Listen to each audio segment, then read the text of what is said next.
విశాఖలో ఘనంగా ప్రజలు ఇవాళ భోగి పండుగను జరుపుకున్నారు. తెల్లవారుజామున చలివేస్తుంటే చిటపట్లాడే మంటలతో పల్లె వాతావరణంలో భోగి మంటలు వేసుకొని ఆనందంగా జరుపుకున్నారు.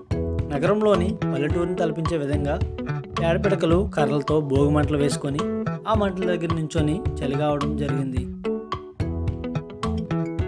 మన పురాణాల ప్రకారం ఈ భోగికి ఓ ప్రత్యేకత ఉంది.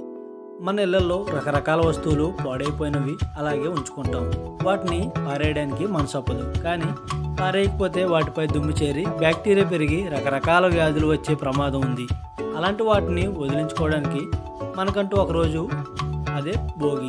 పెద్దలు ఆ విధంగా భోగి పండుగను చేసి ఆనందంగా జరుపుకునేవారు.